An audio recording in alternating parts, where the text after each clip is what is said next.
মাছের মাথা দিয়ে বাঁধাকপি রেসিপি আপনারা অনেকে তো অনেকভাবেই করে থাকেন, তবে কি পদ্ধতিতে আর কি মশলা ব্যবহার করলে এর টেস্টটা খুব ভালো আসবে আমি সেটাই আপনাদের আজকে দেখাবো। নমস্কার বন্ধুরা, সিম্পলি কিচেনে আজকের আপনাদের জন্য থাকবে মাছের মাথা দিয়ে বাঁধাকপির রেসিপি। তাহলে চলুন প্রথমেই একটা বাঁধাকপি কেটে নিচ্ছি। আমি এখানে একটা বাঁধাকপি নিয়ে হাফ করে কেটে নিচ্ছি। যে শক্ত বোটাটা থাকে ওটাকেও ফেলে দিলাম। এখন এই বাঁধাকপিটাকে আমি মাঝারি সাইজ করে কেটে নেব। খুব বড়ও কাটবো না, আবার খুব ছোটও কাটবো না। যেহেতু আমি মাছের মাথা দিয়ে ভাজি করব, তাই আমি একটু মাঝারি সাইজ করে কেটে নিলাম। আমার কাটাটা দেখে বুঝতেই পারছেন আমি বাঁধাকপিটাকে কিভাবে কেটে নিয়েছি। আমি এখান থেকে আমার পরিমাণ মতো বাঁধাকপি নিয়ে আমি এখন জল দিয়ে খুব সুন্দর করে একটু ধুয়ে নিচ্ছি। বাঁধাকপিটাকে ধুয়ে এক সাইডে রেখে দিব। এখন কুচি করে নিব পেঁয়াজ। তবে আমি এখানে 2টি পেঁয়াজ ব্যবহার করেছি, আপনারা চাইলে কম বেশি করতে পারেন। এখন আমি কুচি করে নিচ্ছি কাঁচা ঝাল। কাঁচা ঝালও আমি এখানে 4-5টির মতো কুচি করে নিয়েছি। তবে আপনারা কেমন ঝাল খাবেন সে অনুযায়ী কুচি করে নিতে হবে। এখন আমি একটা টমেটোকেও একটু কুচি করে নেব। কুচি বলতে একটু লম্বা লম্বা সাইজ করেই আমি টমেটোটাকে কেটে নেব। আর আমি যেভাবে আজকের বাঁধাকপিটা ভাজি করছি এভাবে টমেটো দিলে খেতে বেশ ভালো লাগে। এখন আমি এখানে 2টি আলু নিয়ে একটু চৌকো চৌকো করে কেটে নিচ্ছি।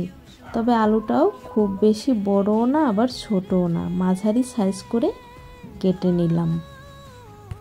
সকল প্রকার সবজি কেটে নেওয়া হয়ে গেছে। এখন চুলায় কড়াই বসিয়ে তেল দিলাম, আর দিলাম হাফ টিস্পুনের মতন হলুদ গুঁড়া, আর দিলাম হাফ টিস্পুনের মতন লবণ। এখন আমি এই মাছের মাথা ভেজে নেব। আর আমি এখানে একটি ইলিশ মাছের মাথা ব্যবহার করেছি।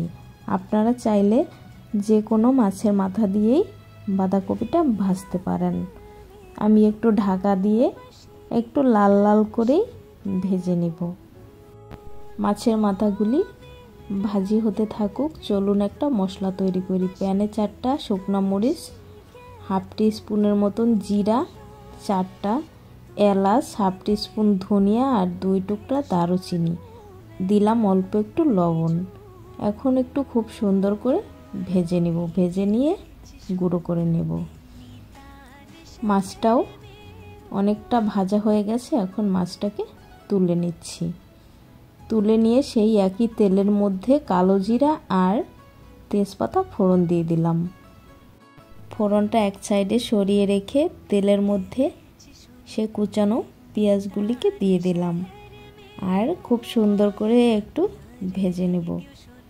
দেখতেই পাচ্ছেন পেঁয়াজটা একটু গোল্ডেন কালার হয়েছে। এখন দিয়ে দিলাম সে কুচি করে রাখা আলুগুলি। এই পেঁয়াজ আলুটাকেও খুব সুন্দর করে একটু একসাথে ভেজে নেব। আর এই পেঁয়াজ আলুর মধ্যে সেই কালো জিরা আর তেজপাতা ফোড়নটাকেও দিয়ে দিলাম। এখন দিলাম কুচানো কাঁচামরিচ, আর দিলাম হাফ টেবিল চামচের মতন হলুদ গুঁড়া আর হাফ টেবিল চামচ কাশ্মীরি লঙ্কার গুঁড়া। তবে আমি এখানে কাশ্মীরি লঙ্কাটা ব্যবহার করেছি যাতে একটু কালারটা সুন্দর হয়। এখন দিয়ে দিলাম সেই কুচানো টমেটোগুলিকে। আর এখন দিয়ে দিলাম 1 টেবিল চামচ আদা আর রসুন বাটা। তবে এই আদা রসুন বাটাটা এই টমেটোর সঙ্গে দিয়ে কষিয়ে নেওয়ারই চেষ্টা করবেন, তাহলে কিন্তু খেতে অনেক মজা হয়। আর এখন দিয়ে দিচ্ছি এখানে 1 মুঠোর মতন মটরশুঁটি। মটরশুঁটিটাকেও দিয়ে এর সাথে খুব সুন্দর করে একটু ভেজে নেব। যেহেতু কাঁচা মটরশুঁটি ভাজতে ভাজতে খুব সুন্দর একটা সিদ্ধ হয়ে যাবে। এখন দিয়ে দিচ্ছি কুচানো বাঁধাকপিটাকে, আর দিলাম পরিমাণ মতন লবণ। এখন এই বাঁধাকপিটাকে একটু মিশিয়ে দেব, আর দেখবেন আস্তে আস্তে কমে আসবে। তারপরে এখন ঢাকা দিয়ে রান্না করব তাহলে আরও অনেকটা কমে আসবে।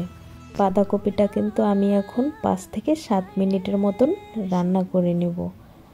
আর আমি আপনাদেরকে ঢাকাটা সরিয়ে দেখাচ্ছি যে কতটা কমে গেছে আর কতটা সিদ্ধ হয়েছে। বাঁধাকপিটা কিন্তু এখন 60% মতন সিদ্ধ হয়ে গেছে। আমি আবারও একটু সুন্দর করে নেড়েচেড়ে আবারও ঢাকা দিয়ে আমি 3-4 মিনিটের মতন একটু জাল করে নেব। আপনারা কিন্তু দেখতেই পেলেন আমি বাঁধাকপি ভাজিটায় কোনো রকম কোনো জল ব্যবহার করিনি, তাও অনেকটা জল বেরিয়েছে। এখন আমি মাছের মাথা দুটিকে দিয়ে খুব সুন্দর করে একটু ভেঙে দিচ্ছি, যাতে মাছের মাথার ফ্লেভারটা বাঁধাকপির মধ্যে খুব সুন্দরভাবে মিশে যায়। মাছের মাথাগুলি দিয়েও আমি এখন 2-3 মিনিটের মতো একটু ভেজে নেব। আর এখন দিয়ে দিচ্ছি আগে থেকে যে ভেজে গুঁড়ো করে রেখেছিলাম যে মশলাটা, সেই মশলা। আর দিলাম 1 টেবিল চামচ ঘি। আর আমি বলবো মানে এই বাঁধাকপির যদি খুব সুন্দর একটা টেস্ট পেতে চান তাহলে ঘিটা অবশ্যই ব্যবহার করবেন। আর দিলাম 1 মুঠো ধনিয়া পাতা। দেখতে দেখতে বাঁধাকপি ভাজি একদম রেডি হয়ে গেল। রেসিপিটা আপনাদের কেমন লাগলো জানাতে কিন্তু ভুলবেন না। আর এই ভিডিওটি আপনারা কে কোথা থেকে দেখছেন আমাকে কিন্তু কমেন্ট করে জানাতে ভুলবেন না। আর সিম্পলি কিচেনের রান্নাগুলি আপনাদের কেমন লাগে সেটাও কিন্তু জানাবেন। সবাইকে নমস্কার জানিয়ে বিদায় নিচ্ছি। দেখা হবে নতুন আরও একটি ভিডিওর সঙ্গে। ততক্ষণ সবাই ভালো থাকবেন, সুস্থ থাকবেন।